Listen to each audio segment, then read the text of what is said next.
सत्र के अध्यक्ष श्री कृष्ण वत्स जी,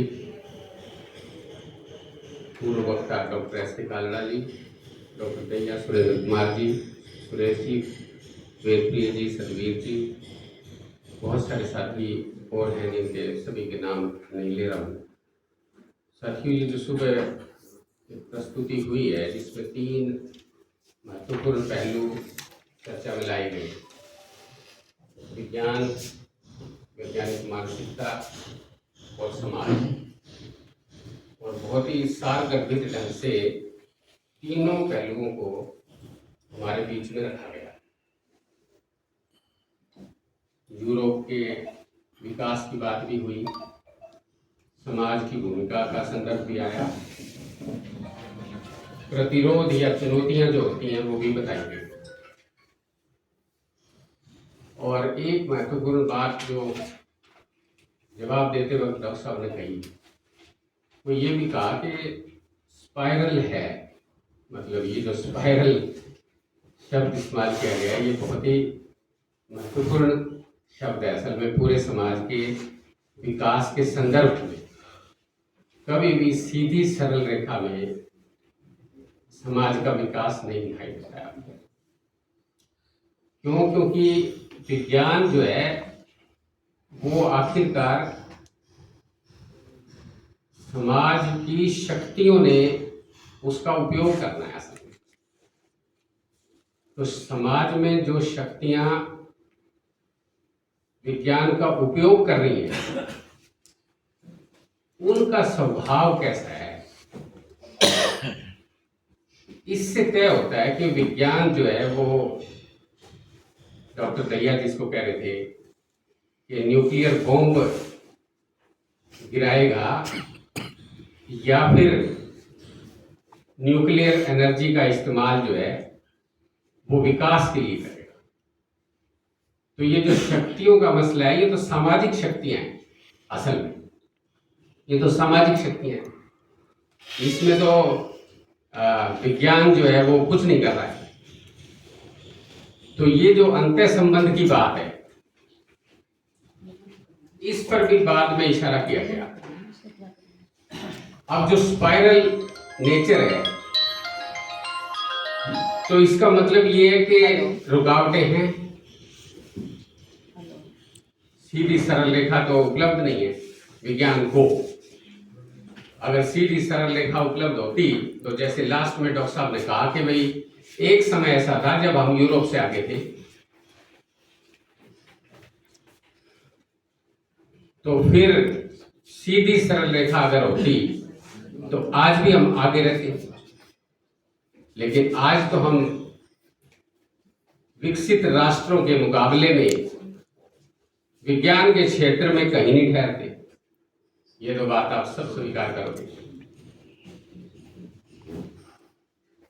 तो इसका मतलब साफ है कि ग्रोथ जो है वो अवरुद्ध भी होती है, और ना केवल अवरुद्ध होती है बल्कि पीछे भी ले जाई जाती है। इवन विज्ञान की ग्रोथ का भी यही मसला है, उसे पीछे भी धकेला जाता है और उसे एक तरह से स्टैग्नेट भी किया जाता है, रुक जाती है, वो रोक भी दिया जाता है। तो ये जो प्रक्रिया चलती है सामाजिक, इस प्रक्रिया को समझने से ही हमारा काम निकलता है, जल्दबाजी से काम नहीं निकलता है। असल में जैसे हम ऐसा महसूस करें कि अब हमारे को कुछ इस प्रकार के उपाय बताओ, जो डॉक्टर साहब ने बिल्कुल ठीक कहा कि भाई मेरे पास उसका जवाब नहीं है। अपना खुद का परिवार का एग्जाम्पल भी रखा, 49 साल की मैरिज लाइफ है वो भी बताई। बहुत महत्वपूर्ण बातें हैं जिसके ऊपर हम थोड़ा मंथन करके देखें। तो असल में ये इलाज नहीं है इस प्रकार का एकदम से बताने का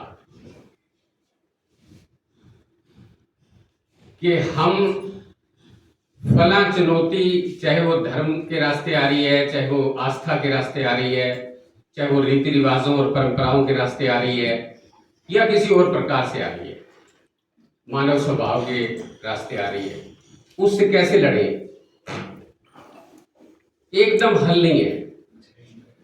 और मेरे ख्याल से इस कार्यशाला का एक मकसद ये भी है कि हम स्वयं सब साथी, काफी अच्छी हाजिरी है, सभी साथी बहुत दूर दूर से आए हैं, हम सब साथी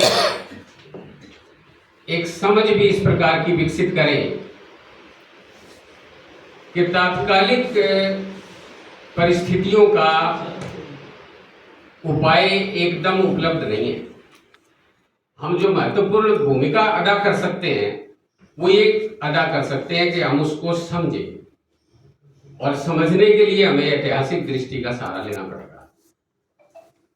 जब हमने समझ लिया, इतने सारे लोग, अगर 60-70 लोग समझ लेते हैं चीजों को, तो ये बहुत बड़ा हल है, असल में हल की तरफ एक कदम है।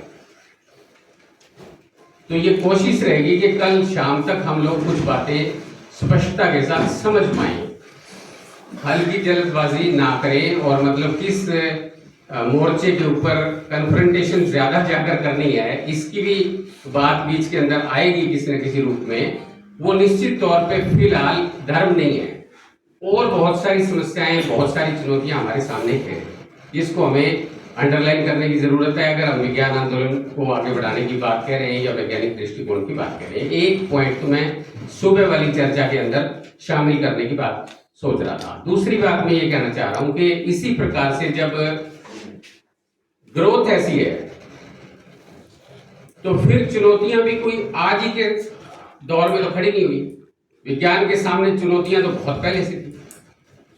जब से समाज की संरचना हुई और मनुष्य ने समाज को समझना शुरू किया, और समझकर एक प्रकार से दखल कर रहा है, दो चीजों के साथ वो अपना संघर्ष करता है। एक तो नेचर के साथ करता है, प्रकृति के साथ संघर्ष मनुष्य का अगर ना हो तो यहां पहुंच ही नहीं सकती मानव जाति। मानव जाति ने प्रकृति के साथ संघर्ष किया, रास्ते निकाले, और जो संघर्ष करने की जो प्रक्रिया है उसी के अंदर विज्ञान ने जन्म लिया है। विज्ञान ने ही असल में इस प्रकार की चीजें दी, चाहे वो परसेप्शन की बात आ रही थी कि सबसे पहले बोध, देखना, समझना चीजों को, और फिर उसके बाद उसके अंदर किसी न किसी प्रकार की हस्तक्षेप करने की बात, जो साइंस की मेथड की बात की जा रही थी। तो ये शुरू से ही चुनौतियां हैं। अब 5000 साल की चुनौतियों पे तो हम चर्चा नहीं कर रहे हैं आज के सेशन में, वो तो बहुत बड़ा विषय हो जाएगा।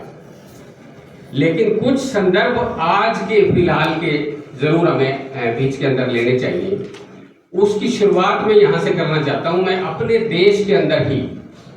जब हम अपने देश को आजाद करवाकर एक सफर शुरू कर रहे थे आजाद देश का, तो अगर विज्ञान और वैज्ञानिक मानसिकता की बात हमें करनी है तो हमें नेहरू को याद जरूर कर लेना चाहिए। ये इन्हीं साथियों ने बताया भी, और हमने भी फिर बाद में उसको पढ़ने की कोशिश भी की। मुझे याद है डॉक्टर कालड़ा के साथ जब मैं हिसार के एग्रीकल्चर यूनिवर्सिटी में बैठकर बातें हम करते थे, तो उस समय नेहरू जी की बात ही बताते थे, और बाद में हमें पढ़ने का अवसर मिला। डिस्कवरी ऑफ इंडिया में नेहरू ने 9 पेज लिखे साइंस और साइंटिफिक टेम्पर पे, तो आप जरूर पढ़िए। और इतना अच्छा मटेरियल है, वो सब चीजें एक तरह से क्लियर करने की कोशिश उस दौर में कर रहा है। और शायद पूरी दुनिया में वो एक ऐसा व्यक्ति है जो सीधे तौर पे वैज्ञानिक नहीं है, लेकिन साइंटिफिक टेम्पर की टर्म देता है। साइंटिफिक टेम्पर जिसको हम अभी तक भी ढूंढते हैं कि इसको स्वभाव कहें या इसको प्रकृति कहें या इसको क्या कहें, अर्थ क्या दें, हिंदी का अर्थ क्या दें, इसको जन्म देने वाला जवाहरलाल नेहरू है। और साइंटिफिक टेम्पर पर उस समय जिस प्रकार की बातें की गई, उसके बाद जिस प्रकार का देश के अंदर वातावरण बना, उस वातावरण में विज्ञान ने पैर पसारे, और पैर कुछ इस प्रकार के पसारे जिसके अंदर एक समाज को आगे ले जाने की इच्छा शक्ति है। इस तरह से पैर पसारे। आज भी यूं तो चंद्रयान छोड़ ही रहे हैं हम, ऐसी कोई बात नहीं है, गगनयान भी है, सूरज की खोज करने की तैयारी भी है, सब है, लेकिन विज्ञान समाज के साथ उस प्रकार का रिश्ता क्या वास्तव में जोड़ पा रहा है जो रिश्ता उस दौर में जोड़ने की कोशिश की गई। इसको अंडरलाइन करना आज ज्ञान विज्ञान आंदोलन के लिए बहुत जरूरी लगता है कि अंतर क्या आ गया, क्या अंतर आ गया।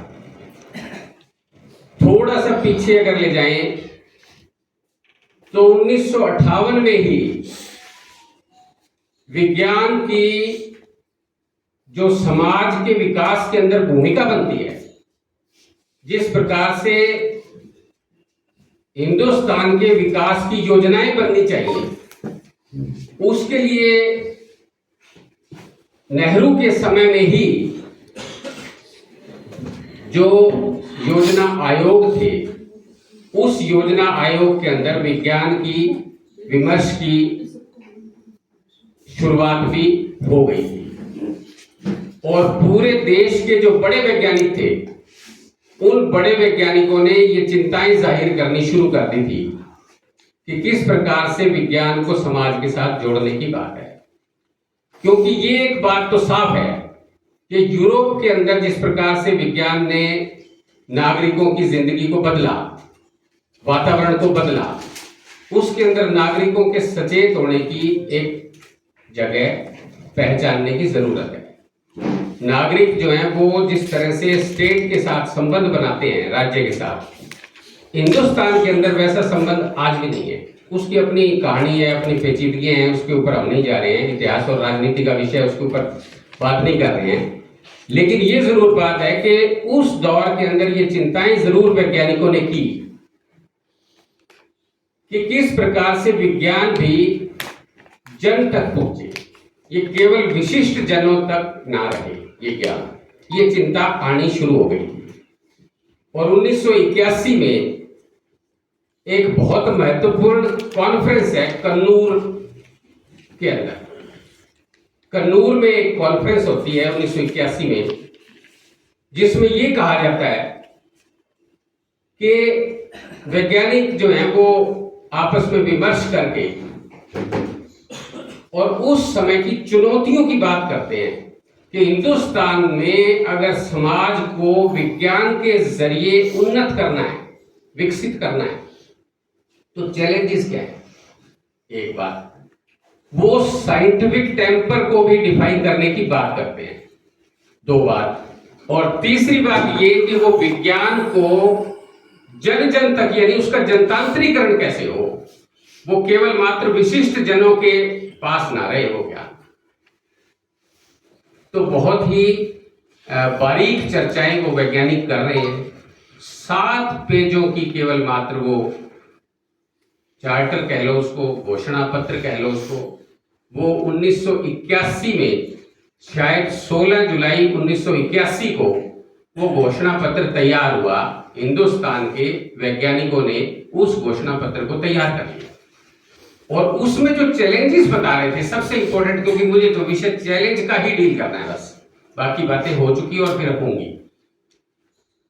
तो उसमें जो चैलेंज बताए ना उन्होंने, उसकी तरफ मैं आपका ध्यान ले जाना चाहता हूं। अगली करना प्लीज। ये मैंने 1981 जो कोट किया, एक आप रुको, मुझे मालूम है। 1981 जो मैंने कोट किया, इस समय जो डिक्लेरेशन तैयार हुई 7 पेजों की, उसमें जो बातें कही गई, उन बातों की 30 साल के बाद समीक्षा होती है, 30 साल के बाद लगभग। और 2011 में फिर से वैज्ञानिक बैठे पालमपुर में।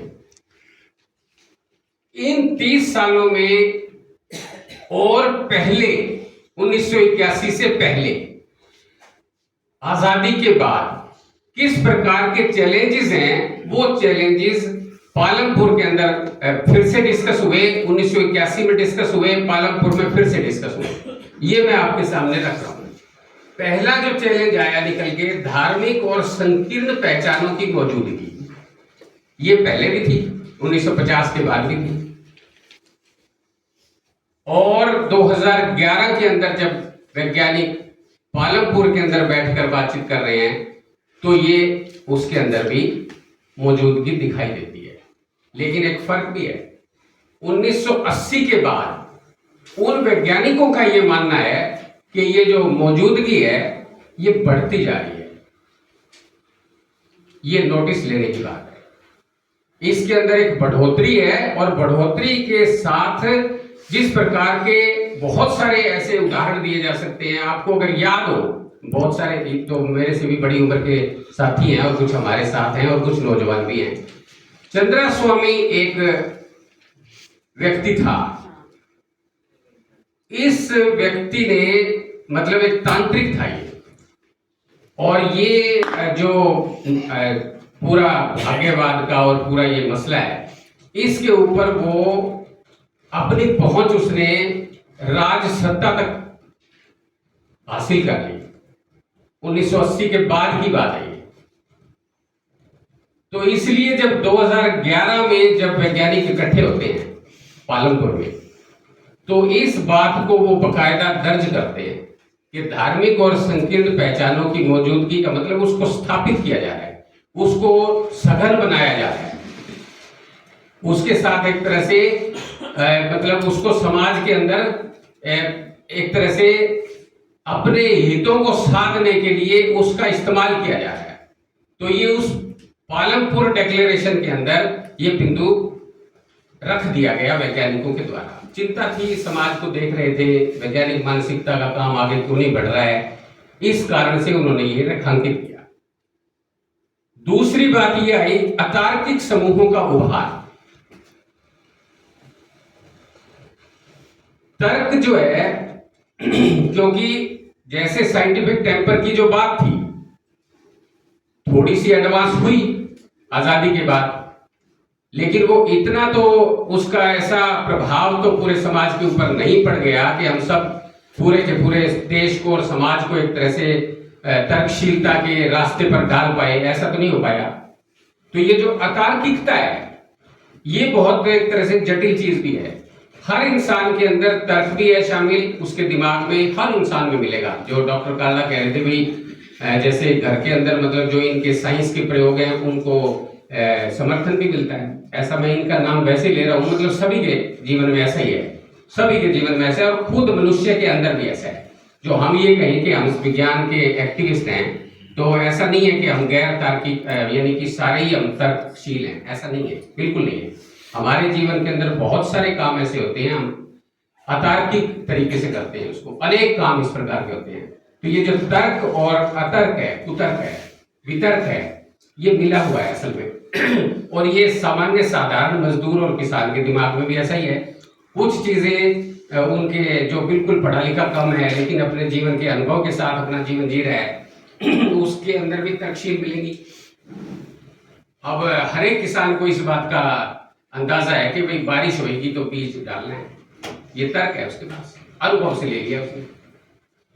और उसको तर्क भी है उसके पास कि बारिश के बाद मिट्टी की नेचर बदल जाती है, तो इसलिए वो बीज जो है वो ज्यादा मतलब कारगर होगा, यानी उस समय जो बुआई है वो ज्यादा कारगर होगी। तो ये तर्क और कुतर्क ये हर मनुष्य के अंदर शामिल मिलेगा। आज तक दुनिया में ऐसा नहीं हो पाया है कि सारा ही जीवन जो है, एक व्यक्ति का भी ऐसा नाम नहीं मिलेगा आपको जिसने सारा जीवन केवल तार्किकता पर अपना व्यतीत कर लिया हो, ऐसा संभव नहीं है।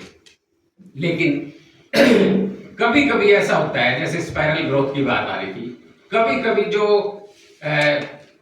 अतार्किकता है वो ज्यादा हावी होती है समाज के ऊपर, और कभी कभी तर्कशील जो विचार है या कार्य पद्धति है, जीवन जीने का जो ढंग है, कभी कभी उसको आगे ले जाया जाता है, एडवांस किया जाता है, और कभी कभी समाज फिर इसको समूह के रूप में भी अडॉप्ट करता है।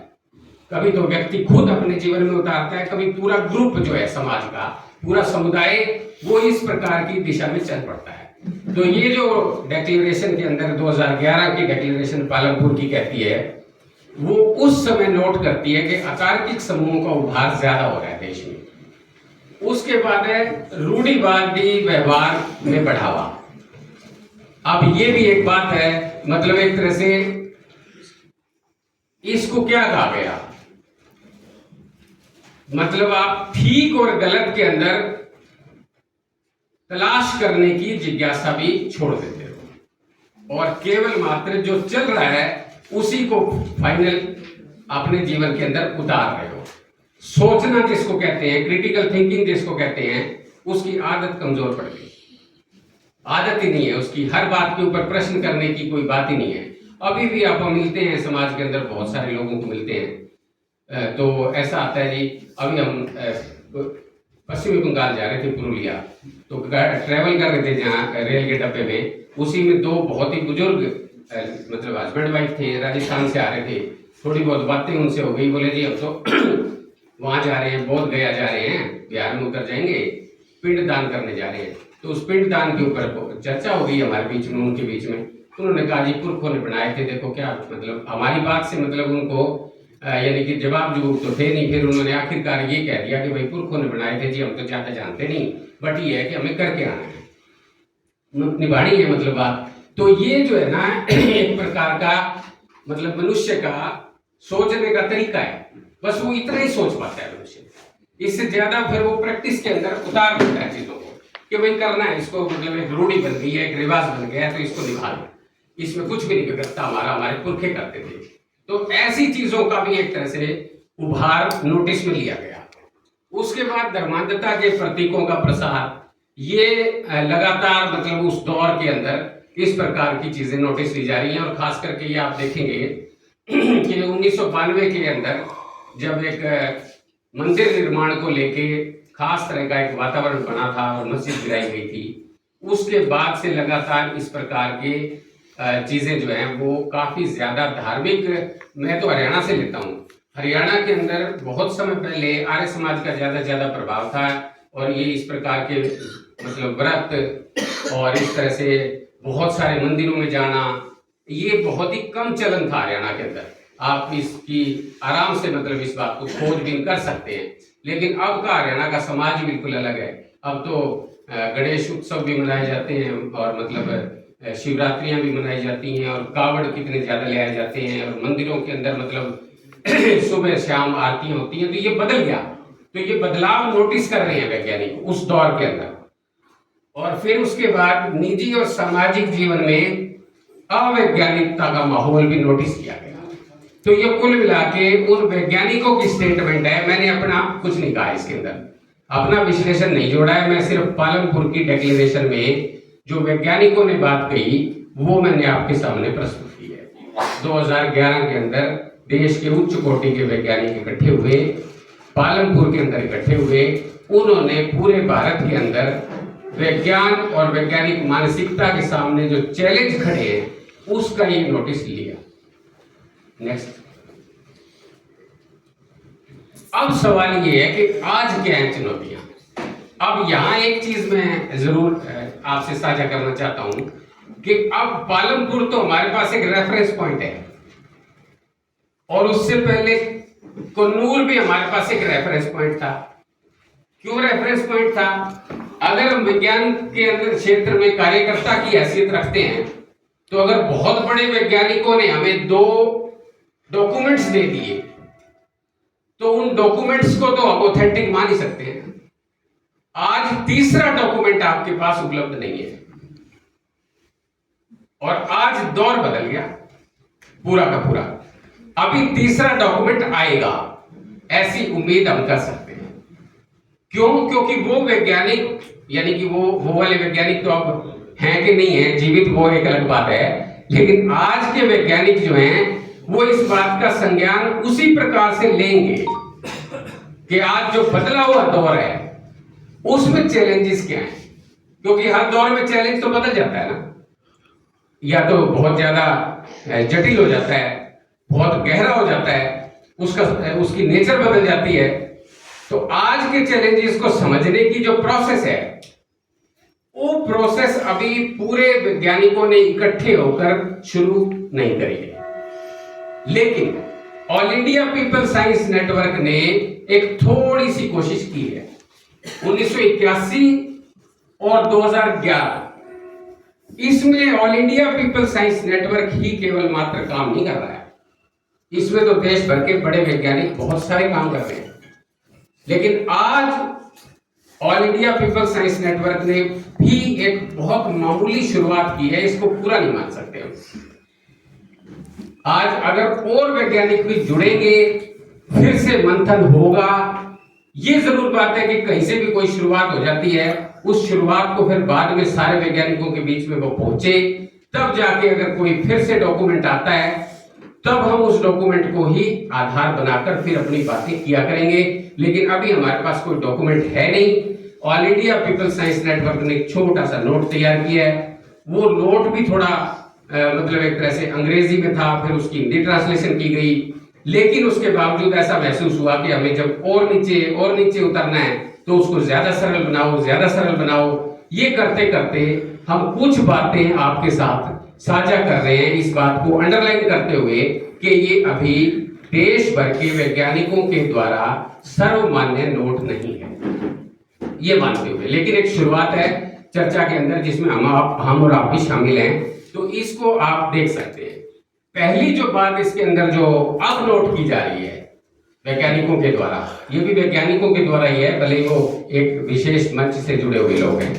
पहली बात ये है कि अवैज्ञानिकता फैलाने में 2011 में पालमपुर में भी कही गई ये बात, तो लेकिन एक शब्द बदल गया। अगर आप गौर करें तो इसमें अब शब्द आ गया फैलाने में।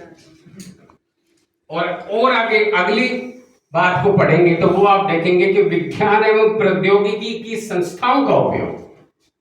आप देखेंगे कि 2011 की डिक्लेरेशन ये नहीं बताती। अब लेकिन जो है वैज्ञानिक अंडरलाइन कर रहे हैं इस बात को, देश भर के वैज्ञानिक, कि अब ऐसा हो रहा है। और इसके कितने ही उदाहरण दिए जा सकते हैं, इस बात को कितना ही देखा जा सकता है। 2-3 छोटे छोटे एग्जाम्पल, फिर आगे के पॉइंट्स पे मैं कम समय लगा दूंगा। लेकिन इस जगह के ऊपर आप देखिए संस्थाओं का उपयोग जो लिखा गया, ये संस्थाएं मामूली नहीं है। ये गांव के लेवल के ऊपर छोटे छोटे स्कूल वगैरह नहीं है। ये संस्थाएं अंतरराष्ट्रीय स्तर की संस्थाएं हैं जो हमारे देश में हैं। उनमें ऐसी घटनाएं घट रही हैं। टॉप संस्थाएं एक भी ऐसी नहीं है जिसके अंदर इस प्रकार का काम ना चल रहा हो। इसको नोटिस लिया गया वैज्ञानिकों के द्वारा। जैसे बहुत सारी हो सकती हैं, लेकिन अपन कुछ का 2-3 का ही हवाला ले लेते हैं।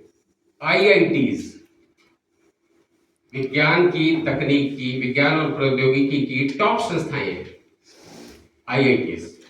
और अपन उसमें भी फिर और छटाई कर लेते हैं। जो शुरुआती 7 IITs थी ना, सबसे ज्यादा तो टॉप की वही है।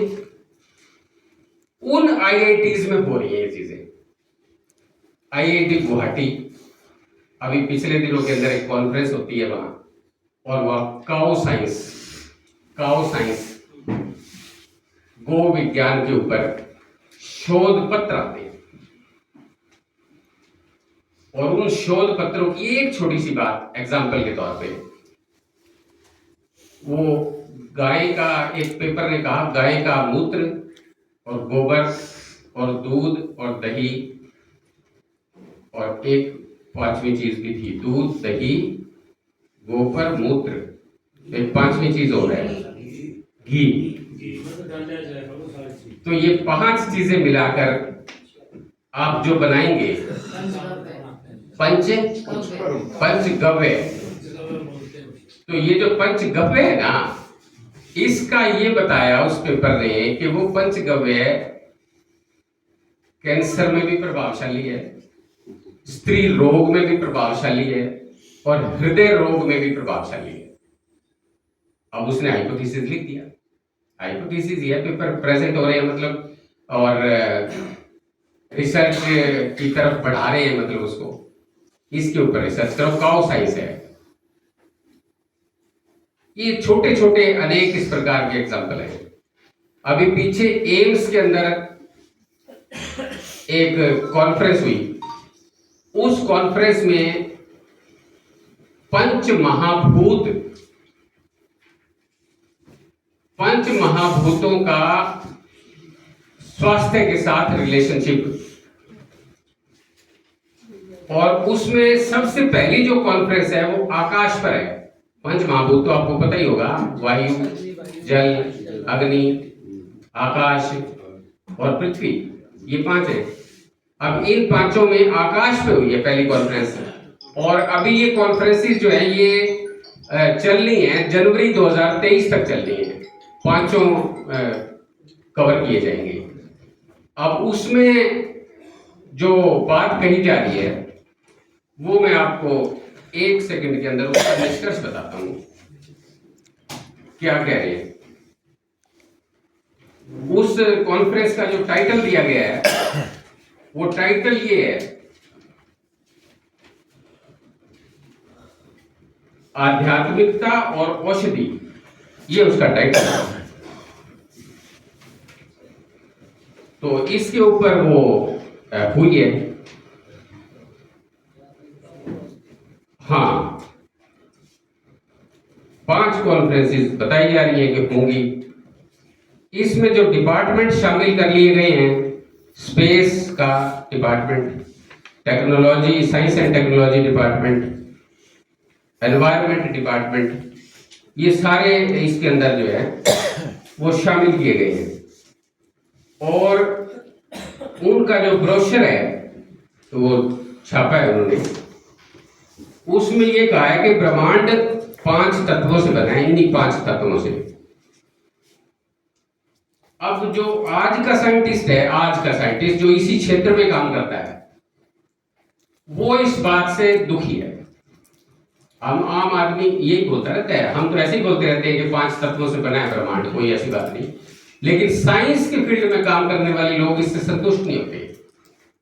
वो ये कहते हैं कि ये एक्चुअली ब्रह्मांड जो है ये एटम्स से और सब एटॉमिक पार्टिकल्स से अल्फा पार्टिकल्स तक जाते हैं, वो उनसे बना है।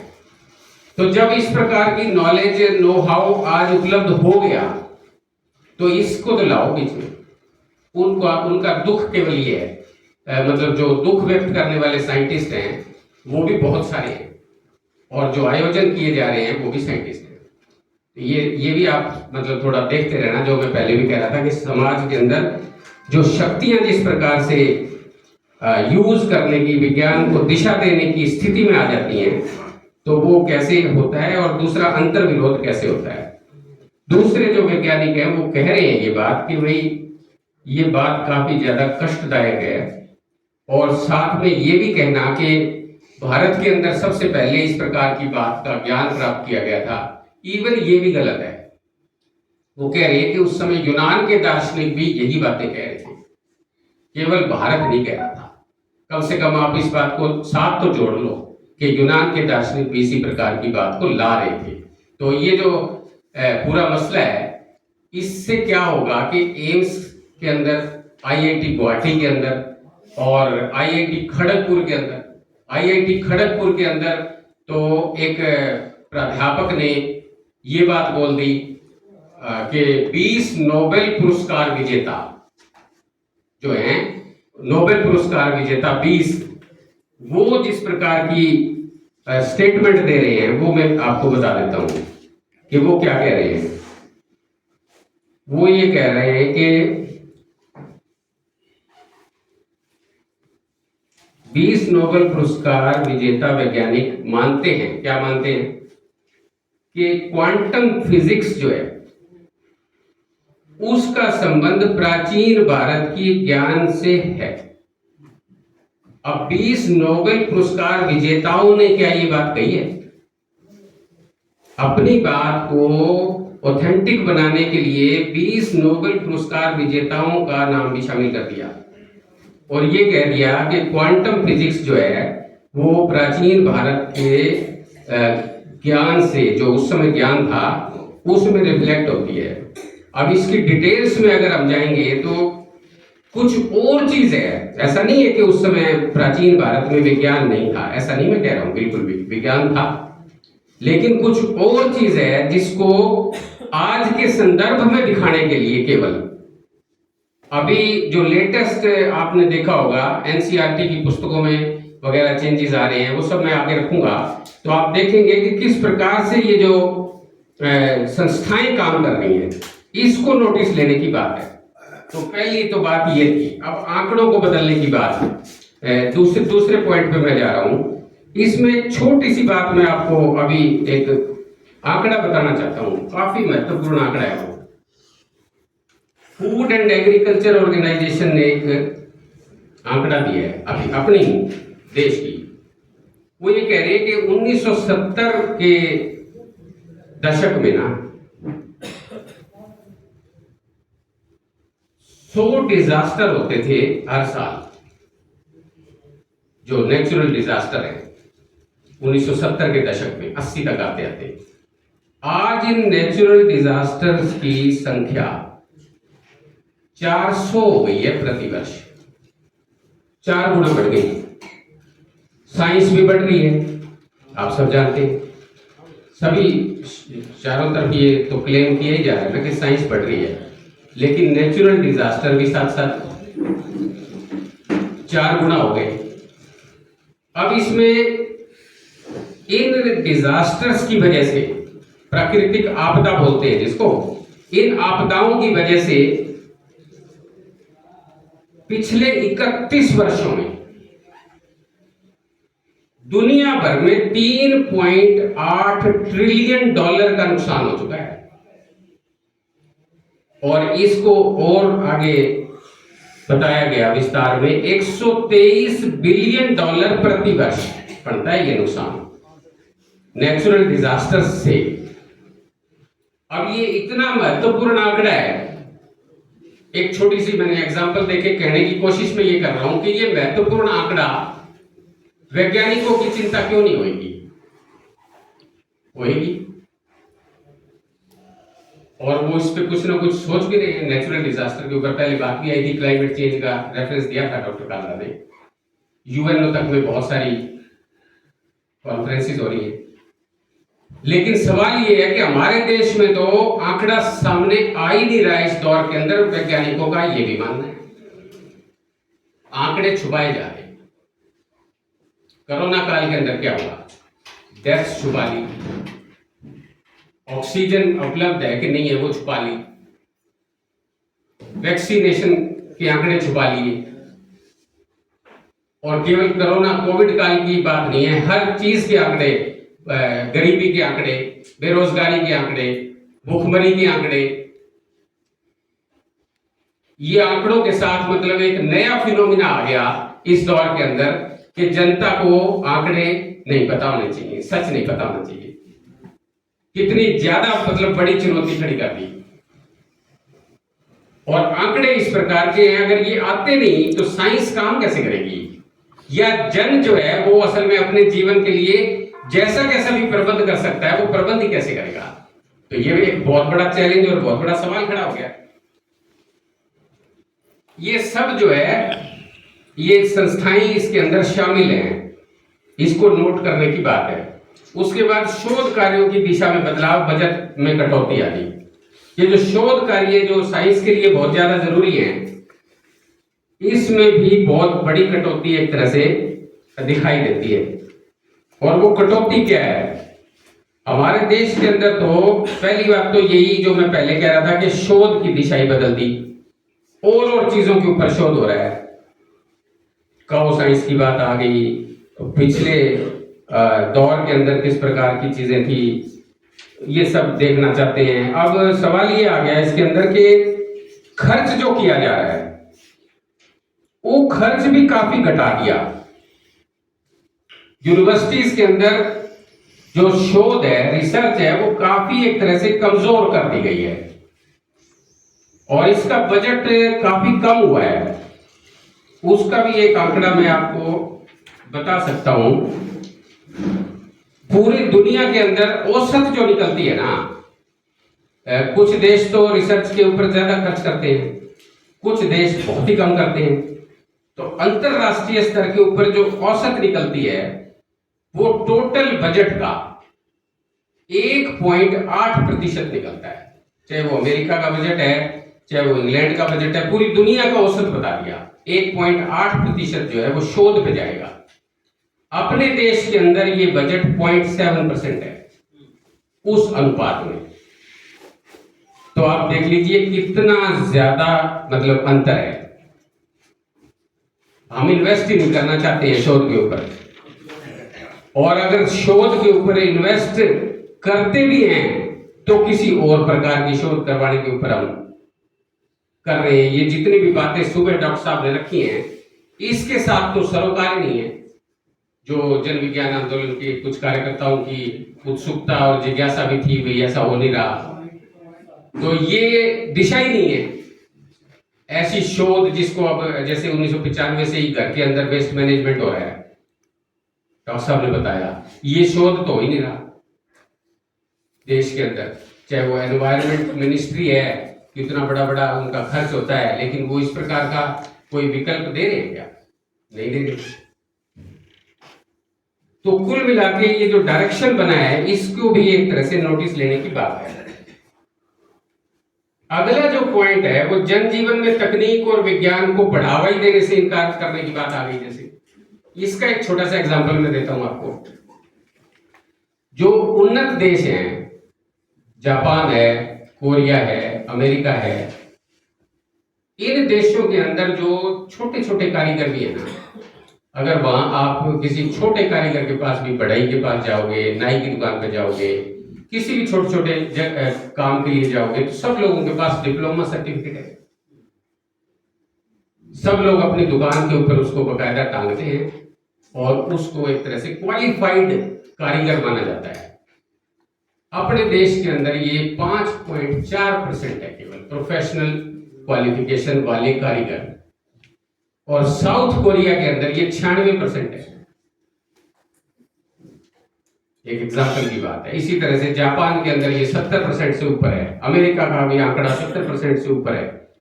तो आप ये देख लीजिए कि जो जनमानस के जीवन में कुछ सुधार करने के लिए विज्ञान और तकनीक की जरूरत है, उसका कोई इस्तेमाल करने की तैयारी हम नहीं करते हैं। और इसी कारण से हमारे यहाँ तो अपने देश के अंदर तो जीवन का मूल्य ही बहुत कम है।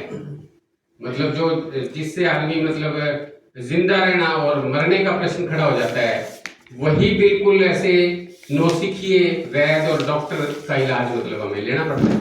डॉक्टर्स उपलब्ध ही नहीं है पूरे देश के अंदर। तो वो आरएमपी है जो, वो तो चलो फिर भी रजिस्टर्ड मेडिकल प्रैक्टिशनर है। ऐसे और बहुत सारे हैं जो आरएमपी भी नहीं है, जिनके पास लाइसेंस भी नहीं है। तो जो बाकी के छोटे छोटे हुनर हैं उनकी तो आप बात ही छोड़ दीजिए। और वहां तो छोटे छोटे हुनर भी एक प्रकार से सर्टिफाई किए जाते हैं बकायदा, और टेक्नोलॉजी के ऊपर इस प्रकार का एक तरह से बढ़ावा उसको देते हैं। उसके बाद ये जो पाठ्य पुस्तकों का सवाल है, आप सभी साथी इस बात को जान ही गए होंगे कि एनसीईआरटी की पुस्तकों के अंदर बड़ा जबरदस्त मतलब बदलाव है। और वो बदलाव शुरू तो किया था कोविड के समय से किया था, भाई बच्चों का बोझ घटाना है, लेकिन विषय विज्ञान से संबंधित बहुत ही महत्वपूर्ण हटा दिए। डार्विन का विषय हटा दिया, विकासवाद का विषय हटा दिया। दूसरे वैज्ञानिक जो समाज को एक तरह से विज्ञान के साथ जोड़ना चाहते हैं, वो लगातार ये बात कह रहे हैं कि विकासवादी अगर आप 10वीं के बच्चों को नहीं पढ़ाओगे तो उनकी नींव कमजोर हो जाएगी। इस प्रकार के अनेक एग्जाम्पल आपको मिलेंगे। और अब तो लेटेस्ट जानकारियां बहुत ज्यादा हैं, मतलब एनसीईआरटी की पुस्तकों के अंदर अभी ये जो चंद्रयान छोड़ा गया ना, इस पे उसके बाद एनसीईआरटी के द्वारा ही पता नहीं कितने लाख हैं, वो शायद मतलब लाखों हैं, 15-16 लाख का आंकड़ा मैं थोड़ा ध्यान नहीं कर पा रहा हूँ, नोट किया था मैंने ये कहीं, लेकिन अब मिलेगा। इतने सारे स्कूली बच्चों को सर्कुलर भेज भेज के मतलब चंद्रयान की उपलब्धि का ज्ञान दिया जा रहा है। चलो अच्छी बात है, इसमें कोई दिक्कत की बात नहीं। आप उन बच्चों को ये समझाओ कि भाई चंद्रयान छोड़ने के लिए किस प्रकार के विज्ञान की मतलब उसके अंदर कार्यवाही की गई है, कैसा विज्ञान अप्लाई किया गया, फिजिक्स का कौन सा प्रिंसिपल उसमें था, केमिस्ट्री का कौन सा प्रिंसिपल था, वगैरह वगैरह, ये बताओ। आप कुछ और ही बता रहे हैं। उस संदेश के अंदर ये बात भी लिख दी गई है, एक है वो विमानिका शास्त्र। पुराने प्राचीन भारत के अंदर विमानिका शास्त्र था। उस विमानिका शास्त्र के अंदर पुष्पक विमान की बात भी थी, और उसमें यह भी क्लेम किया गया कि अंतर्ग्रह, एक ग्रह से दूसरे ग्रह की यात्रा करने की, उड़ान भरने की हमारे पास क्षमता थी। उसको कोट किया गया है और ये कह दिया साथ में कि देखिए उस समय के साहित्य में जो इस प्रकार की साहित्यकारों ने कल्पनाएं की हैं, उन कल्पनाओं ने भारतवर्ष को प्रेरित किया कि वो इस प्रकार की रिसर्चेस भी करें। ये कह दिया, और ये और किसी की बात नहीं है, ये प्रधानमंत्री की बात है। स्पीच प्रधानमंत्री की है ये, जिसमें ये बात कही गई, और कोई इसमें आश्चर्य की बात नहीं है। प्रधानमंत्री तो 2014 में साइंस कांग्रेस में ही कह चुके कि हमारे यहाँ मतलब जो है ना प्लास्टिक सर्जरी का नमूना गणेश है। गणेश जो है वो प्लास्टिक सर्जरी का नमूना है, ये 2014 में उन्होंने कह दिया था। और अब अगर वो ये बात कह रहे हैं कि फ्लाइंग बर्ड्स, उड़ने वाले पक्षी जो हैं वो हमारे पास प्राचीन काल में भी थे, पुष्पक विमान भी था हमारे पास, और तब से ही हम इस प्रकार की जिज्ञासाएं लिए बैठे हैं, जिस कारण से हम चंद्रयान और गगनयान छोड़ने में कामयाब हुए। तो अब ये ना कहते तो भी अच्छा था। वैज्ञानिक तो दुखी होंगे इस बात से। कोई किसी प्रकार की मतलब इससे कोई प्राचीन काल की उपलब्धियों को कम नहीं कर रहा। जितनी साइंस थी वो थी, उसमें कोई बात नहीं। आर्यभट्ट भी थे, सुश्रुत भी थे, और लोगों ने भी इस प्रकार का, कणाद ऋषि भी थे। तो उनको कोई डिनाई कर रहा है क्या? कोई मना कर रहा है उनको? लेकिन उस समय सारी रिसर्च जो आज हो रही है वो भी हो चुकी थी। ये क्लेम बनाना तो ठीक नहीं है ना। तो ये एक बड़ी इस प्रकार की स्थिति जो है वो सामने कुल मिला के दिखाई दे रही है। ये पाठ्य पुस्तकों के अंदर आ रही है सारी। अब प्राचीन काल का महिमा मंडन उसी के अंदर आ गया। अब मैं बस लास्ट में एक दो बातें कह के अपनी बात को खत्म कर रहा हूं। अगला स्लाइड करना चाहिए। अब चुनौतियों का सामना कैसे किया जाए, चैलेंज सबसे बड़ा ये है। इसमें मैं 2-3 बातें आपसे करना चाहता हूं जरूर, जो हमारे काम की है। जेडी बर्नल एक आयरिश साइंटिस्ट है, आयरलैंड का। उन्होंने कई वॉल्यूम्स में साइंस इन हिस्ट्री लिखा है, इतिहास में साइंस।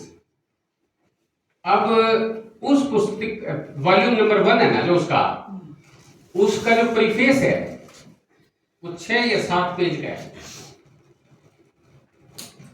और मैं सच बताऊं, इसी वर्कशॉप के संदर्भ में मैंने उसको दोबारा पढ़ा, एक बार पहले पढ़ा था। 2 पेज की ट्रांसलेशन कर पाया मैं सिर्फ। आगे काम था, मतलब ऐसा नहीं कि मैं कर नहीं पाया, मतलब 5 की और रहेगी वो कर लेंगे, लेकिन इस समय तक नहीं हो पाई।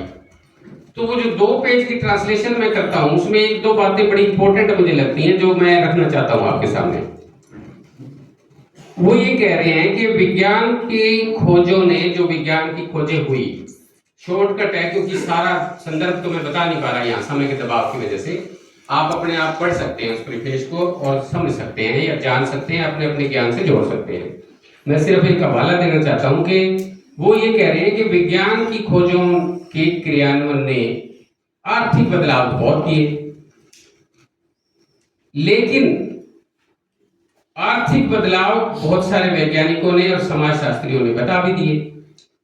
लेकिन मेरा जो उद्देश्य है ना, प्रीफेस में कह रहे हैं पुस्तकें लिखने का मेरा जो उद्देश्य है, वो उद्देश्य कुछ ऐसा है कि वैज्ञानिक सिद्धांतों ने जो विज्ञान के सिद्धांत पैदा होते आए इतिहास में, उन्होंने असल में विचारों का फ्रेमवर्क बदल दिया। ये है महत्वपूर्ण बात जो हमारे ज्ञान विज्ञान आंदोलन के काम आती है।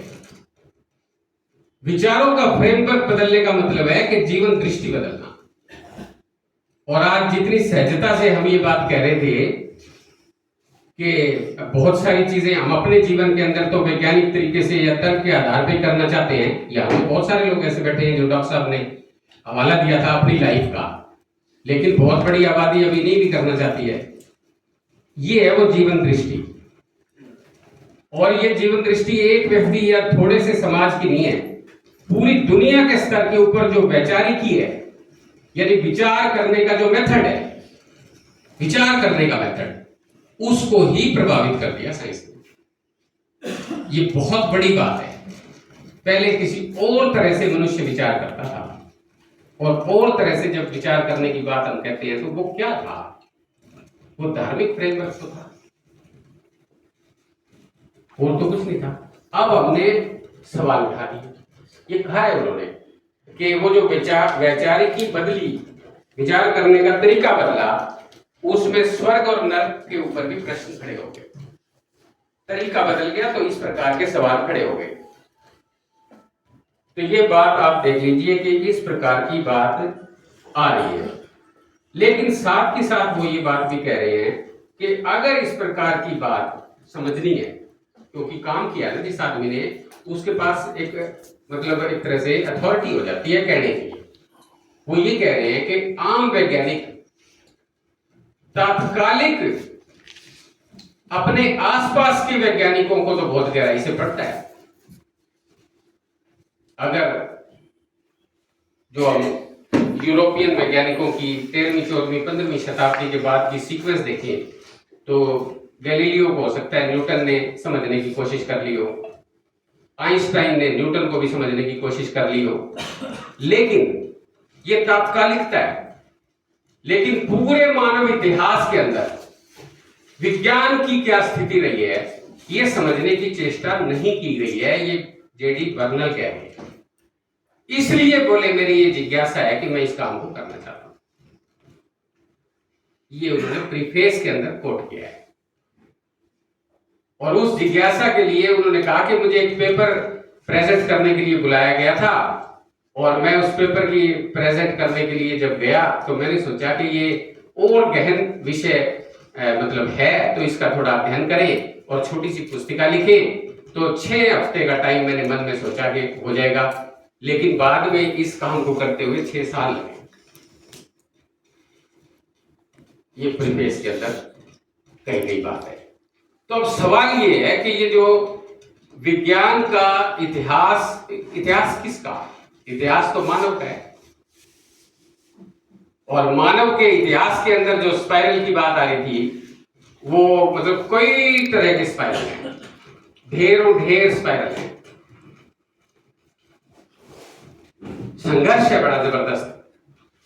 तो आज भी उसी प्रकार के स्पाइरल जो है वो सामने खड़े हैं, और वो इस तरह से सामने खड़े हैं कि संस्थाएं जिन्होंने विज्ञान का काम ही करना है, उनको इजाजत नहीं है, उनकी दिशा मोड़ दी गई है, उनसे काम कुछ और करवाए जा रहे हैं। तो समाज के अंदर विज्ञान कैसे जाए, ये बहुत बड़ा चैलेंज हो गया। तो इसका मतलब ये हो गया कि आज 2023 में चैलेंजेस बदल गए, जटिल हो गए और कठिन हो गए। हवन की बात बारिश के संदर्भ में आ रही थी, और अब पहले तो किसान की एग्जाम्पल दिया करते थे, आम आदमी का दिया करते थे, कोई बारिश तो हवन से होती, डॉक्टर साहब यही बताते थे।